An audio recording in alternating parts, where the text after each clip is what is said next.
Doctor ওয়াই.এ health knowledge চ্যানেলে আপনাদের সকলকে স্বাগত। এটি একটি স্বাস্থ্য বিষয়ক চ্যানেল। এই চ্যানেলে রোগ ও তার পরিচয় এবং মেডিসিন ও তার বিস্তারিত ব্যবহার নিয়ে আলোচনা করা হয়ে থাকে। আজকে যে মেডিসিনটি নিয়ে আলোচনা করব তার নাম হচ্ছে RX প্লাস সিরাপ। এটি একটি হেলথ সাপ্লিমেন্ট সিরাপ। তাহলে আজকে জানব এই মেডিসিন কোন কোন রোগে বিশেষভাবে ব্যবহার করা হয়ে থাকে, সেই রোগের সমস্যাগুলি কী, তার সাথে জানব এই ঔষধ আমরা সুস্থ শরীরে খেতে পারি কি না, তার সাথে সাথে জানব এই মেডিসিনের ডোজ বা মাত্রা কী। তাহলে চলুন প্রথমেই শুরু করা যাক এই RX প্লাস সিরাপ কোন কোন রোগে ব্যবহার করা হয়ে থাকে তার লক্ষণসহ বিস্তারিত জেনে নেওয়া যাক। প্রথমে যে রোগটি নিয়ে আলোচনা করব তার নাম হচ্ছে রক্তাল্পতা, অর্থাৎ অনেক সময় আমাদের শরীরে রক্তের মাত্রা স্বাভাবিকের তুলনায় অনেকটা কমে গিয়ে বিভিন্ন রকম সমস্যার সৃষ্টি হয়ে থাকে, যেমন বুক ধড়ফড় করা, মাথা ঘোরা, ক্লান্তি ভাব অর্থাৎ কোনো কিছুতে ভালো না লাগা, সাথে সাথে দুর্বলতা প্রভৃতি এইসব ধরনের সমস্যাগুলি লক্ষ্য করা যায়। তার ফলে অনেক সময় শরীরের মধ্যে জ্বর ভাব বা জ্বর হওয়া, ঠান্ডা লাগা, গা হাত পা ম্যাজম্যাজ করা, মাথা ঝিমঝিম করা, কানের মধ্যে শাঁ করে আওয়াজ হওয়া, এছাড়াও শ্বাসকষ্টের মতো হালকা সমস্যার সৃষ্টি হয়ে থাকে। হৃৎপিণ্ডের গতি অর্থাৎ হার্টবিট অনেক সময় বেড়ে থাকে বা বৃদ্ধি পেয়ে থাকে। তার সাথে সাথে ক্ষুধা মন্দা বা শরীরের ওজন কমে যেতে পারে বা কমে থাকে। হাত ও পায়ের আঙুলগুলি টেনে ধরে। তার সাথে সাথে অনেক সময় লক্ষ্য করা যায় যে এই রক্তাল্পতা রোগের কারণে মুখ ও পা ফুলে থাকে। তার সাথে সাথে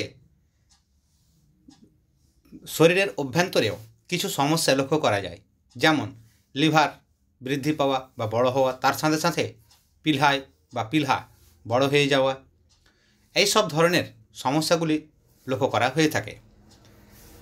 এছাড়াও চোখের সাদা অংশ অনেকটা ফ্যাকাশে বর্ণের হয়ে থাকে।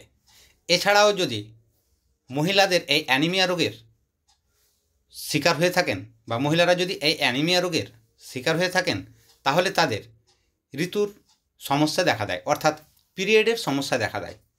সময়ের পরে এই পিরিয়ড হয়ে থাকে। এই ছিল রক্তাল্পতা রোগের সমস্যা। তাহলে এই সব ধরনের সমস্যাগুলি দেখলেও এই মেডিসিন অর্থাৎ RX প্লাস সিরাপটি ব্যবহার করা হয়ে থাকে। মুখের ঘা, অনেক সময় আমরা দেখে থাকি যে অনেকের আবার মুখে বিভিন্ন প্রকার ঘা হয়ে থাকে।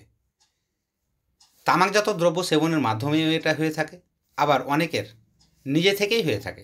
তাহলে তখন আমরাকে বুঝতে হয় যে এই রোগীর বা সেই রোগীর শরীরের ভিটামিনের উপযুক্ত অভাব থাকার কারণে এই মুখের ঘায়ের সৃষ্টি হয়েছে।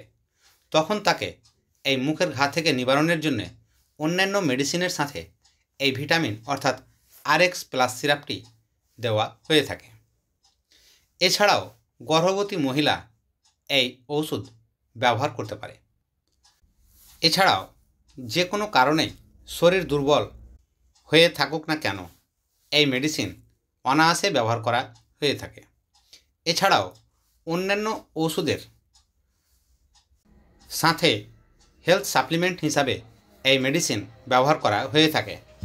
এবার জেনে নেওয়া যাক এই ওষুধের ডোজ বা মাত্রা কী। এই ওষুধ ব্যবহারের পূর্বে অবশ্যই একজন চিকিৎসকের পরামর্শ গ্রহণ করিবেন।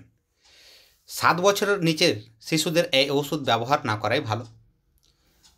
একজন প্রাপ্তবয়স্ক ব্যক্তি এই মেডিসিন 5 ml করে দিনে একবার খাওয়ার পরে নিতে পারে।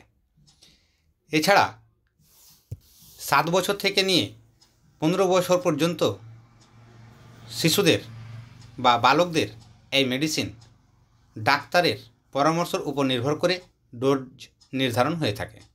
ভিডিওটি ভালো লাগলে অবশ্যই চ্যানেলটিকে সাবস্ক্রাইব করে পাশে থাকা বেল আইকনটিকে প্রেস করে নিতে ভুলবেন না। দেখা হবে আবার অন্য কোনো নতুন একটি ভিডিওতে। ধন্যবাদ।